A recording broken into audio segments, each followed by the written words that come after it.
Eu comprei um apartamento aqui em Ferraz, pertinho aqui do endereço aqui do podcast, na João Gaspar Delgado. Eu comprei um apartamento por 138 mil, financiado com 5%, né? Num leilão extrajudicial da Caixa. 5% de entrada, na verdade, tem um mecanismo também que dá para ensinar para a galera. Muitas vezes o leilão financiado, principalmente o da Caixa, parte da entrada às vezes volta. Então, na verdade, eu dei 1% de entrada, R$ 1.656 no apartamento. 5% do leiloeiro, tem algumas taxas e tudo eu parcelei, cara. Eu posso falar que literalmente eu comprei uma peça integrando. Então, reforma do apartamento, muita coisa, eu coloquei a mão na massa, eu pintei, eu reformei. Em relação aos móveis, 10 vezes sem juros, entendeu? Passando no cartão. Acabei de finalizar a venda dele agora por R$ 260 mil. Vai dar um ROI, um retorno sobre investimento de 199%. Vou ter um rendimento líquido de R$ 85 mil. Cara, em poucos meses. Coloquei ele para vender no final de julho. Por quê? Eu fiz uma desocupação amigável com a pessoa, entendeu? Ela saiu, fiz a reforma de uma forma tranquila. Até demorei um pouquinho na reforma, porque a academia também estava em transição, sabe? Estava com duas situações correndo ao mesmo tempo. Coloquei ele para vender no final de julho. A gente acabou a venda dele agora. Então, é um retorno aí que, pelo menos em outra área, a gente não vê acontecer. Esse foi o primeiro. Agora já tem vários. Agora já tem vários. Já. E o medo, o frio na barriga? Cara, eu falo que... é uma grana alta também, né?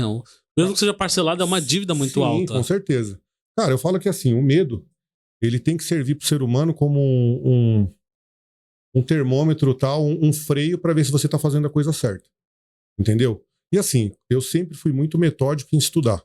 Muito, muito, muito. Sempre fui meio nerdão.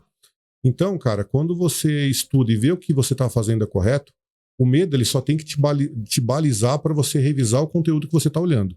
Mas ele não pode frear você. Entendeu? Porque muitas vezes se o medo freia, você deixa de viver os melhores momentos da sua vida. Então, nesse caso, eu tinha certeza absoluta do que eu estava fazendo e eu tinha que executar. Então, eu estou estudando tanto, estou pegando o conhecimento de uma forma, cara, muito fácil. Então, uma hora você vai ter que executar ele. Que nem quando eu abri minha academia há 12 anos atrás.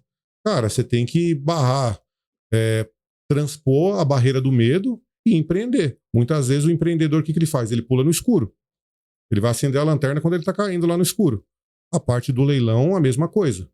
E principalmente, cara, agora, com a questão da assessoria, então a responsabilidade que eu tenho com o meu patrimônio, imagina com dos clientes.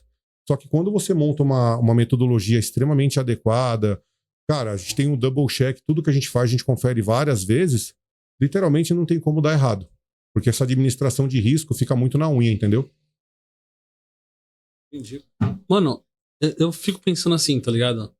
Como que pode se arriscar? Por exemplo, eu tenho meu apartamento hoje. Perfeito. Financiado. Vamos supor que eu coloque ele pra vender por R$ 250 mil. Sim. Falta 200 pra quitar, sobra 50. Desses 50 eu uso pra dar entrada num outro imóvel pra vender. Tá ligado? Cara, E o medo de colocar o único tiro, tá ligado? É um tiro só. sim. Se der errado, ferrou, mano. Mas imagina o seguinte, no leilão, muitas vezes você vê o risco que você quer correr. Isso é que é o interessante, entendeu? Então, exemplo, na assessoria, de acordo com o patrimônio que a pessoa tem, que ela está disposta a investir, eu monto um leque de opções para ela de acordo com o interesse dela. Cara, é moradia, é renda passiva, é flipping, entendeu? Quer comprar, reformar e vender. Então, de acordo com o bolso de cada um, a gente monta uma realidade e um leque de opções. Eu te apresento e já falo, ó, tal opção pode ser interessante para você. A gente faz todo o levantamento jurídico, a gente já entra em contato com o ocupante antes mesmo de participar do leilão.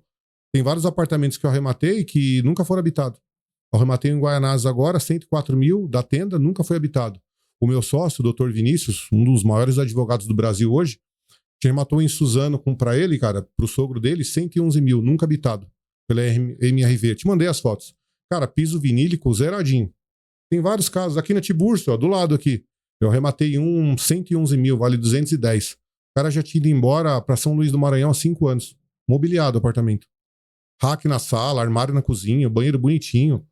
Vamos gastar acho que 800 pau de tinta lá e já vou colocar para venda. Para você ter uma noção, se esse cliente, esse de Itaim, é um exemplo legal. Se ele optasse por fazer renda passiva, a gente pagou 111 mil nele. Ele dá para alugar lá por 1.200. O cara já teria 1% líquido por mês. Tem risco nenhum. Para pra pensar.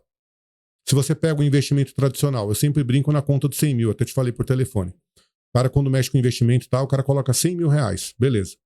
Pra ele ter o poder dos juros compostos, ele tem que deixar, vamos supor que renda 1%.